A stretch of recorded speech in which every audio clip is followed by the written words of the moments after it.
Can you move your guitar to kind of this corner? Yeah. Just so we have a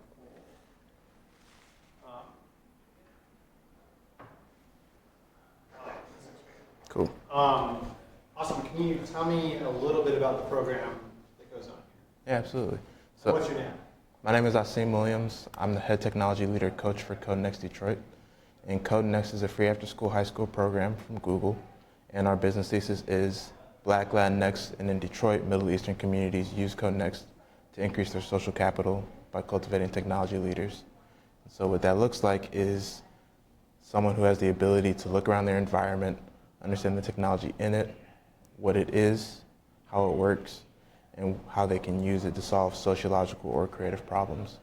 And the types of engineers and makers that we recruit, and that's very specific terminology that we use, engineers and makers, because we want them to begin to identify as those things they aspire to be as soon as they walk into our lab. So in our city, in cities around the world, we have kids from underrepresented communities who have the aspiration and inspiration to pursue the world of STEM. It's the same way that they'll see LeBron James play basketball and feel like, I want to emulate that, I want to do that. Or they'll see a musician do their form of music, rapping, guitar, whatever, and feel the compulsion to do that. There's that same spark when they see sci-fi, when they see Iron Man, Black Panther, Spider-Man. They feel that same spark to do something with those soldering irons or a Raspberry Pi or an Arduino, but they don't have an ecosystem to support them in being coached to develop those skill sets, to develop that talent, and then to navigate the world of STEM. And we provide that. So what we're in right now is what we call our lab, which we find as a playground for STEAM. So it's really that environment where historically in Black and brown communities, we've had fields for sports and athletics where they can go to have peers and share community and have mentorship and develop their skill sets and find access to opportunity. But we provide that for STEM. That's amazing. I'm just going to close this door really quick. Yeah, for sure.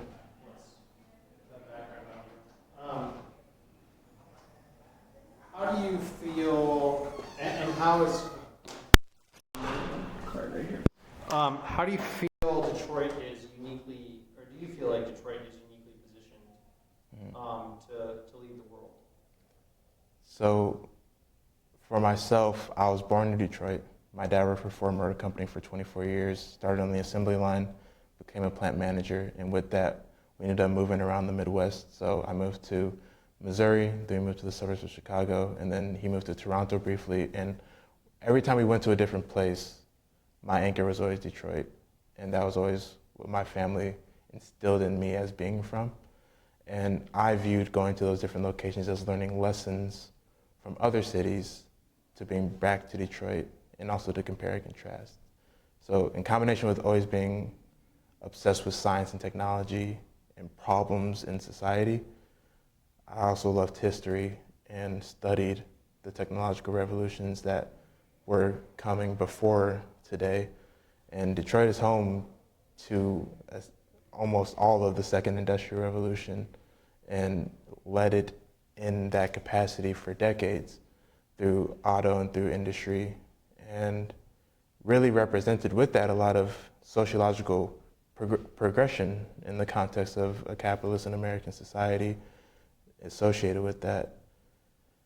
And when I study the history of Detroit, I see in the context of the history, in the context of this country, incredible opportunity for us as a city to set an example for other developing cities in America and globally, if we do the right things. And so what I mean by the right things is you can always look at blank space or at the time visually unappealing space and see a problem or see opportunity.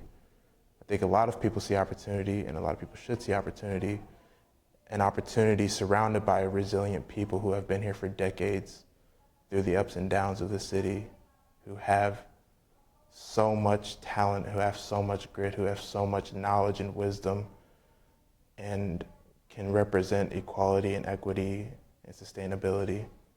So I think we have the capability we have the raw potential to lead and be paradigm shifters for where the world heads. But I think we have to do the right thing to get there. What do you think that right thing is? That's something that I'm in the process of understanding and learning. I know that for myself, I aspire to be positioned within the city and am doing that as someone who's generally competent in innovation, problem solving, and entrepreneurship. I think that those are key components, but I think with those key components has to come honesty and transparency, and that's okay. I think your computer should be over there, but next to the record player. I think so. So This makes it a lot quieter. yeah. So with that, I think with those components of innovation, problem solving, and applying technology to do those things, I think has to come transparency and authenticity. And what I mean by that is auto is not the future, I don't think, of creating mobility infrastructure in a really equitable ecosystem. And I think when we look at the large swath of land that is Detroit, the 130-something square miles that it is, we have to think about very consciously how we're going to develop that real estate. And I don't mean real estate in the sense of what is the maximum economic gain for the minimum investment that we can get out of this, but how should we utilize this opportunity of what has become in many ways a blank slate to develop sustainably and ethically and equitably. Bro, are you kidding me? That was beautiful. Thank you. I think a lot about this stuff, but this is why I'm here. I chose to come back here after graduating from Howard University. I had always, literally since I was a kid, said, I'm going other places to learn things to go back to Detroit and solve problems. And so I'm here doing that with a fantastic team in a fantastic environment and in a very hopeful environment, but I also see myself being positioned, what I aspire to do, and what I talked to one of my teammates about is how far can I get with being rooted in doing the right thing and being very careful and conscious about the compromises that I make, and when I do make compromises, communicating with constituents and the people who I'm trying to solve problems for why I made whatever compromises I did. So I'm optimistic, but I'm also I'm skeptical and I'm critical, but I'm excited overall. And what do you think, sorry, I like to reframe every time. Dude, what's going on with, so what was the second industrial revolution? Mm-hmm. And how does that impact what's going on today? So as we moved from the first industrial revolution in the late 1700s and early 1800s with steam and mechanics, we transitioned into electricity and mass production. And so we have come to know a city like Detroit as transitioning from that small, lots of different manufacturing areas, kind of a somewhat vibrant community of different manufacturing areas in the small city that had the mechanical know-how to this bastion of technological and industrial power and infrastructure and the paragon of this is mobility of the 19th century, 20th century, and that is represented by automobiles, and everything around us should be shaped by the automobile in terms of our infrastructure for people. And so what I see is a progression of everybody can afford a car, everybody can afford a house, and we have this vast swath of land with this sprawl, but it doesn't matter because everybody can get where they need to be. They can access the opportunities that they need. They can access the resources that they need. And there are different communities that, although there is sociological separations in terms of race and class within the city, there's still access for people. But then as we progress and as we rely on that infrastructure from that second industrial revolution, from the auto industry, as our primary source of anything economic, and that doesn't continue an upward trajectory at the scale and rate that it was, we have problems in combination with white flight in the community, tensions racially, a range of sociological issues contributing to a city that was once the most, I think, the most populous in the city, in the country, one of, if not the most wealthy in the country, to having a fraction of that population, but the same size with less funding and resources. So people's mobility is fundamentally reduced because they don't have, one, the ability to afford everything that they used to be able to afford, and everything that they need is far away from them. And the infrastructure that they've known is deteriorating and degrading on a daily basis. And it's a very stark difference than what it was for a lot of people. And then as we move into the third industrial revolution with computation not being the leader of that domain, and having to compete nowadays with tech companies from the coasts in a very interesting way. And then that also accompanying talent population. So for our high-skilled workers and highly educated workers who are from Detroit or from Michigan, with these incredible institutions of learning and education and industry, we have to make a case for people wanting to stay in the city to take advantage of the opportunities that are present here.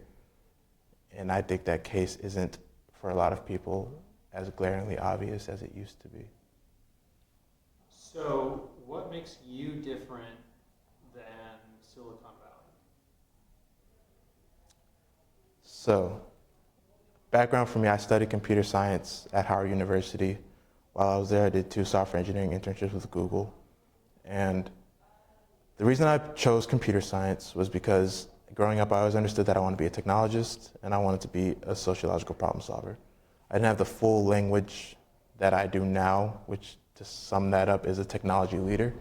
That's what I believe a technology leader is, someone that can utilize technology to solve problems in their society. And as I was trying to understand what a technology leader would do, I went through a lot of stereotypical computer science major mindsets and approaches. And computer science, when I was 17 or 18, was very exciting for the reasons that I didn't have the STEM lab for underrepresented youth to stay on the path of STEM. I had an Arduino when I was a kid and played with it, but I didn't have a coach who said, you need to come back to this. You need to push through that challenging bug that you're experiencing. So the priority for me was sports. So by the time I got to the end of high school, I was like, okay, I do want to do STEM. I know that I want to do that. But the thing that has the highest impact at the quickest rate, I thought, and could perceive and observe, was the world of computer science. Because there's so many stories in the 2010s about so-and-so learned how to code in 6 months, and then they built this thing that helps X amount of people, millions of daily active users.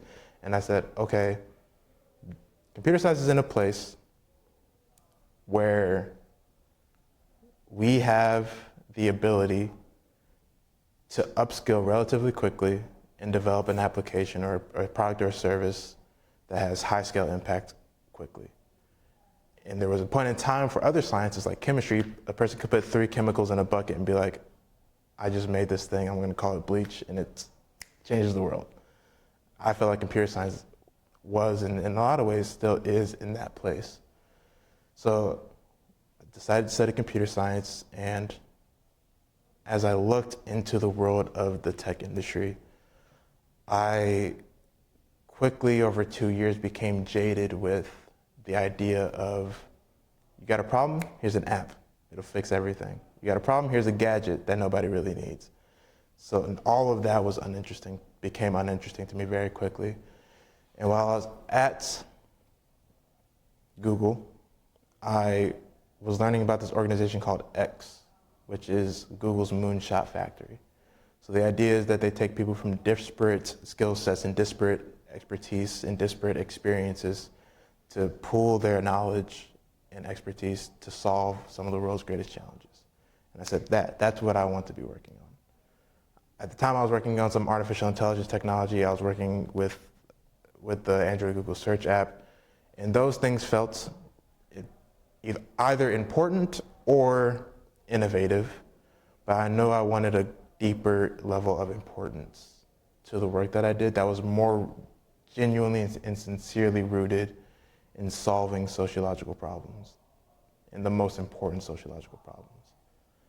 And I think at the core, that's what makes me different from the hegemony that we see of Silicon Valley, which was presented to us in the handful of companies that you hear on a daily basis from tech, is that we've become further, or Silicon Valley has become further and further removed, at least to the degree of what we hear regularly, from actually solving those core sociological problems.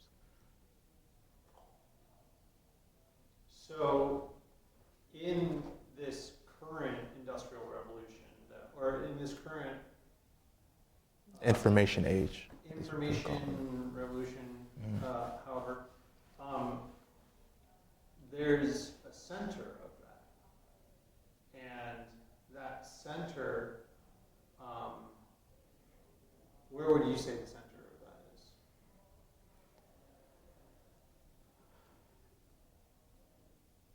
If I look at a 20, I would say a 20 years, let's say 30 years, so from the 90s to now, I think we see a clear path of entry into the 90s of computing as an industry is headquartered in California.